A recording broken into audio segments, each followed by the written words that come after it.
Hello చెప్పరా. అక్క, బాగున్నావా? బాగున్నానే. సో అక్క, నీ మీద కొన్ని వీడియోస్ చూసిన అక్క, అందుకోసమని ఒకసారి లైవ్ కాల్ తీసుకుందాం. ఎట్లాగో ఇంటర్వ్యూ ఇవ్వమంటే నువ్వు షూట్లలో బిజీగా ఉంటావు కదా అని ఇట్లా ప్లాన్ చేసినావు అయితే. ఇట్లా ప్లాన్ చేసిన అయితే. ఏదో అక్క, ఇదంతా అక్క నువ్వు అమ్మాయిలకు మస్తు సపోర్ట్ చేస్తావు కదా అక్క. మరి నేను సపోర్ట్ చేస్తున్నా అని చెప్పేసి నా మీద ట్రోల్స్ పోతాను నేను. ఆయన ఇంటర్వ్యూస్ ఏమో గానీ సపోర్ట్ చేస్తే కూడా ట్రోల్స్ చేస్తారంటే ఇది వింతగా ఉంది అక్క. ఏం చేద్దాం, అట్లా అయ్యారు కొందరు. చెప్పు. జానక్క పెళ్ళి ఎప్పుడు? జానక్క పెళ్లి ఇప్పుడా? జానక్క పెళ్లి ఇది కొంచెం సస్పెన్స్. నరుకుతా. ఓకే కెమెరా ఓకే అక్క, నీకు కాబోయే నీ వరుడు ఎట్లుండాలక్క? కాబోయిన వరుడా అంటే పెళ్లి కొడుకు. అద్దే ఇవేమద్దు. గుడ్ న్యూస్ ఇస్తానేమో అందరికి నేను చెప్పను. బట్ లైఫ్ లో మనం మూవ్ ఆన్ కావాలి అనేది మాత్రం నేర్చుకున్నా. మూవ్ ఆన్ అయిదాం అని నేను చూస్తున్నా. మూవ్ ఆన్ అయిద్దాం పక్క. ఓకే. అండ్ అక్క, ఇప్పుడు అంటే ఆల్రెడీ నువ్వు డీ నుంచి బయటకు వచ్చిన తర్వాత, టైటిల్ విన్నర్ అయిన తర్వాత కూడా ఇంకా నీ మీద కొంతమంది ట్రోల్స్ చేసుకుంటూ కొన్ని అదే బౌన్సర్లను పెట్టుకొని తిరిగిందని ఇట్లాంటి టాపిక్స్ అయితే స్టిల్ ఇంకా రన్ అవుతున్నాయి అక్క. ఎవరు మరి బౌన్సర్స్ ఎక్కడ? అంటే మనం ఏదైనా ఈవెంట్ కి వెళ్ళినప్పుడు వాళ్ళు పెడతారు కదా అక్కడ బౌన్సర్స్. ఎవరైనా అంటే ఎక్కువ మంది జనాలు వస్తారు కాబట్టి అక్కడ పెడతారు. ఏంటంటే కొన్ని ఈవెంట్స్ లో మనం వెళ్ళినప్పుడు కూడా కొన్ని వీడియో క్లిప్స్ వచ్చినప్పుడు కింద కామెంట్స్ నేను కూడా చూసినప్పుడు, మీకు తెలియని వాళ్ళకి ఏం చెప్తాం రా, ట్రోల్స్ చేసుకుంటుంటారు. చేసుకున్నాం ఏం చేద్దాం. ఇంకా కూడా కావాలని నువ్వు టార్గెట్ చేసిరంటావా, లేకపోతే ఎవరైనా చేయిస్తున్నారంటావా అక్క ఇట్లాంటివన్నీ? చెప్పుకోవచ్చు అట్లా. అంటే కొంతమంది ఓర్వలేనితనం ఉంటది కదా, అట్లా కొందరు కామెంట్స్ కూడా దగ్గరుండి పెట్టియొచ్చు, కావాలని ట్రోల్స్ చేయొచ్చు. ఏం చేయలేము. ఏదో ఒక రీల్ చూసింది నేను, ఎవరికైనా అబ్బాయి, నాకు కూడా తెలియదు అసలు. ఆయన ముక్కు మొహం తెలియదు, నాకు ఏం తెలియదు. కానీ నేను ఈవెంట్ కి వెళ్ళిన, అది ఒక జాతర ఈవెంట్. జాతర అంటే ఇప్పుడు అమ్మవార్లని మనం ఎట్లా బోనాలు చేసుకుంటామో అది చేతట్లా చేస్తారు. అయితే వెనకాల ఎల్ఈడి ఉంటది కదా, ఎల్ఈడి పైన అమ్మవారి ఫోటో వచ్చి, నేను అప్పుడు చెలగ సాంగ్ వేస్తున్నా. అంటే ఫోటోస్ ఇట్లా వెళ్తా ఉంటాయి అన్నట్టు. ఆయన ఎప్పుడు దేవుని దగ్గరికి వెళ్ళి ఏం పాటలు చేస్తాను ఈమె అని చెప్పేసి ఇది చేసిండు. నేను అనుకున్నా ఆ అమ్మవారికే తెలుస్తుంది. ఇప్పుడు నేను ఈయనతో లొల్లి పెట్టుకొని ఎందుకు అట్లా చేసిన, ఇవన్నీ అవసరం లేదు కదా. అందుకే నేను లైట్ తీసుకున్నా. నిజంగా అంటే ఇట్లాంటివి కూడా ట్రోల్ చేస్తున్నారు. మీకు అక్కడ ఏం జరుగుతుందో తెలియదు. జస్ట్ చిన్న వీడియో క్లిప్ చూసి మీకు నచ్చింది మీరు రాసుకొని పోతే ఎదుటి వాళ్ళు ఎంత బాధపడతారని వాళ్ళకి తెలియదు. ఎప్పటికీ తెలుసుకోరు వీళ్ళు. అంతే. అందుకే అమ్మా, ఇప్పుడు కరెక్ట్ మనుషులు ఉంటే, ఇప్పుడు మొన్న ఏదో టెంపుల్ కి వెళ్తే ఒక అమ్మాయిని చేసిర్రంట. ఎందుకు జరుగుతాయి? మనుషులు మంచిగా ఉన్నాక ఏం జరగదు. అంటే అందరు కాదు, కొంతమంది అట్లనే ఉన్నారు కాబట్టి ఇవన్నీ జరుగుతూనే ఉంటాయి. వేస్ట్ ఎంత చెప్పినా వాగవమ్మా. కానీ కొన్ని వాటి గురించి మన టైం వేస్ట్ చేసుకోవద్దు ఫస్ట్ ఆఫ్ ఆల్. అంతే. రీసెంట్ గా నేను ఒక ఆమెది ఇంటర్వ్యూ తీసుకోవడానికి వెళ్ళినాక, అంటే వాళ్ళ హస్బెండ్ ఈమెను పెళ్లి చేసుకున్నాడు. కాకపోతే ఆయనకు ఆల్రెడీ ఒక మ్యారేజ్ అయింది. పాప మీ అమ్మాయి కూడా ఫోక్ డాన్సరే. ఆడికి వెళ్ళగానే ఈ అమ్మాయికి పెళ్ళైందన్న విషయం తెలియదు. తెలియక నాతో నేను ఆడికి వెళ్ళినప్పుడు చాలా ఏడ్చింది. ఆ అమ్మాయి 9 months ప్రెగ్నెంట్. సైన్ పెట్టడానికి కూడా అతను రాలేడు హస్బెండ్. ఇంత చేసి ఈ అమ్మాయిని కూడా పెళ్లి చేసుకొని తీరా అంతా ఆమె 3 months ప్రెగ్నెంట్ వచ్చినప్పుడు నాకు వేరే పెళ్లి అయిందని ఆ అమ్మాయికి చెప్పిండు. ఆ అమ్మాయి నేను వెళ్ళగానే ఫుల్ ఏడ్చుకుంటూ ఫస్ట్ నాకు జానక్క నెంబర్ ఇవ్వవా అక్క అని అడిగింది. సో అంటే బయట ఇట్లాంటివి ఏమైనా జరిగినప్పుడు ఫస్ట్ గుర్తొచ్చే పేరు ఎవరిదైనా ఉంది అంటే అది నీదే అక్క.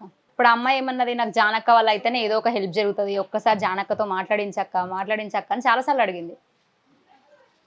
ఫోన్ చేయకపోయినా ఇక నువ్వు బిజీగా ఉంటావేమో అని చేయలేదక్క. షూట్స్ లలో బిజీ ఉండే ఇలాంటి విషయాలు ఏమైనా ఉంటే ఫోన్ లిఫ్ట్ చేయకపోయినా 10 సార్లు అయినా ఫోన్ చేయాలి, లేకపోతే మెసేజ్ పెట్టాలి. ఇది అక్క ఇది అని మెసేజ్ పెట్టాలి కంపల్సరీ. ఇట్లాంటివి నిజంగా జరుగుతున్నాయిరా అమ్మ.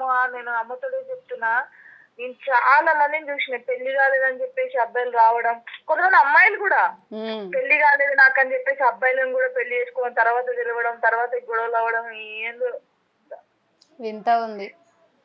ఇంత అంటే మెచ్యూర్ లేనప్పుడు అట్లనే చేస్తారా? కొన్ని రోజుల కాళ్ళే తెలుసుకుంటారు. నేను చెప్తున్నా కదా, ఫస్ట్ దెబ్బ పడితేనే ఆ దెబ్బ విలువ అనేది తర్వాత తెలిసి వస్తుంది. అప్పుడు ఇంకోసారి దెబ్బ తాగించుకోరు ఎవరైనా సరే, పక్క. కానీ లైఫ్లో ఇప్పటి వరకు కూడా ఒక ట్రెండ్ సెట్ చేసి ఎవరన్నా అమ్మాయిలకి ఫస్ట్ అన్యాయం జరిగితే జానక్కలాగా ఉండాలి, అది ఇన్స్పిరేషన్ అంటే అని నీ పేరు గుర్తు తెచ్చుకుంటారక్క. అది నా అదృష్టం అని నేను చెప్పుకోవాలి. ఇంకొకటి ఏంటంటే, నేను 9 years నుంచిరా, అంటే అమ్మాయిలకు ఎందుకు అంత ఇష్టం అనేది నేను కారణం చెప్పలేను. బట్ నేను ఒక 8-9 years నుంచి నేను ఎవ్వరు సపోర్ట్ లేకుండా అమ్మ, నేను నిజం చెప్తున్నారా, ఈవెన్ మా మమ్మీ డాడీ సపోర్ట్ అంటే లివింగ్ చూసుకునేంత సపోర్ట్ ఉంది, కానీ నాకు 1 రూపీ కూడా నేను ఎవరిని అడగలేదు. నేను చాలా కష్టపడ్డా లిరి కోసం. నేను ఎంత కష్టపడ్డానో అది నాకు తెలుసు, బట్ చూసే వాళ్ళకి ఇంతవరకు తెలియదు. నేను నిజం చెప్తున్నా, నేను ఎంత కష్టపడి లిరిగానికి ఇంత లోటు రాకూడదని నేను ఎంత కష్టపడి చేసుకున్నానో, అది నాకు ఇప్పుడు వాడిని చూసినప్పుడు, వాడు పెద్దదైండు, వాడిని చూసినప్పుడు చాలా హ్యాపీ అనిపిస్తుంది. నేనేనా దీన్ని ఇంతగానం పెంచినా నేను అని ఉంటుంది. అంటే కొంతమంది అమ్మాయిలు ఏంటంటే చిన్న విషయం కాగానే ఇక మనతో కాదు, మనం బయటికి పోతే మనం ట్రోల్ చేస్తారు, లేకపోతే మనం బతకనియరు, లేకపోతే ఆలోటి ఇదోటి మాట అంటారు, ఇంటి దగ్గర ఉంటే పక్కన ఏదో మాట అంటారు. చాలా మంది ఆగిపోయినరు, చాలా మంది. నేను అనేది ఏంటంటే, ఇది నీ లైఫ్ రా, నీకన్నా ఇంపార్టెంట్ ఎవరికి ఉండదు. నీ లైఫ్ కి నువ్వే ఇంపార్టెంట్, అది నువ్వు అనుకుంటేనే జరుగుతుంది. ఎవ్వరు వచ్చి అసలు సపోర్ట్ చెయ్యరు రా. నేను నిజం చెప్తున్నా కదా, ఇప్పుడు నువ్వు ఛానల్ పెట్టుకోవడానికి నీకు ఒక మాట చెప్తారు, ఓకేరా కంగ్రాచులేషన్స్ పెట్టుకోరా, మంచిగా ఉండరా, మంచిగా డెవలప్ కావాలని చూస్తారు. కానీ నీకేమన్నా అయినప్పుడు ఛానల్ కి వచ్చా ఈ ఛానల్ ని చేయాలి ఎవ్వరు మనస్ఫూర్తిగా చెప్పరు. ఎందుకు చెప్తారమ్మా? ఎవరి లైఫ్ కి నువ్వు సక్సెస్ అయితే ఇంకోవరికి ఏం లాభం? ఏ లాభం ఉండదు. నేను అనేది అందరికి అది ఒకటే, మూవ్ ఆన్ కావాలి. దాని విషయాన్ని మనం బాధపడుతున్నాం అంటే ఆ బాధపడే విషయాన్ని పక్కకు పడేయాలి, వదిలేయడం నేర్చుకోవాలి ఫస్ట్. అప్పుడు బాగుంటది అందరికి. కానీ అందరిని కలుస్తున్నాయి. ఒక రోజు ప్రెస్ మీట్ లాగా పెట్టి నాకు చాలా ఉంది. ఇప్పుడు కాదా కానీ పెళ్ళైనాక పెట్టక్క అంటే పెళ్ళతో అంటే నిన్ను ఇప్పటివరకు సింగిల్ గా చూసినాం అక్క, లైఫ్ లో నీ స్ట్రగుల్స్ చూసినాం, నువ్వు ఏడవడం చూసినాం, అన్ని చూసినాం. కాబట్టి నీ లైఫ్ లో ఇంకొకరు వచ్చి లిరికి నీకు తోడుగుండి నీ ఫ్యామిలీలో ఒక హ్యాపీనెస్ వచ్చినప్పుడు నువ్వు పెడితే అప్పుడు హ్యాపీనెస్ ఉంటుంది మాకు. అంటే జీవితంలో కష్టపడి మళ్ళీ హ్యాపీనెస్ లోకి ఎంట్రీ ఇచ్చి అప్పుడు నేను ఒక ఆన్సర్ ఇస్తాలే అందరికి, అందుకోసమని. అక్క ఒక పాట పాడక్క. అది మడి మీద మడి వాడక్క. కాదు, ఇప్పుడు చూసిన నేనైతే అమ్మో పాట పాడతాడు నాయన వద్దురా ఏం చెప్పేసి నీ వీడియో కూడా ఎవరు చూడు. ఏం కాదు పర్లే, ఫస్ట్ ఫస్ట్ నేను ఈ పాటనే వేస్తా. జాను జాను జాను అంటారు అందరు. అక్క మడి మీద మడి వాడు, లేకపోతే వన్నెలాడేవాడు. వన్నెలాడు నాకు ఏమన్నా వచ్చా మడి మీద. సరే పాడు. రైట్, నాకు గుర్తు తెచ్చుకుంటావు.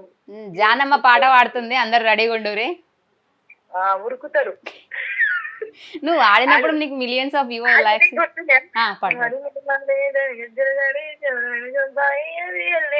అక్క హమ్మింగ్ చేస్తున్నా, పాడుతున్నా? ఆగే ఫస్ట్ చూసుకుంటున్నా.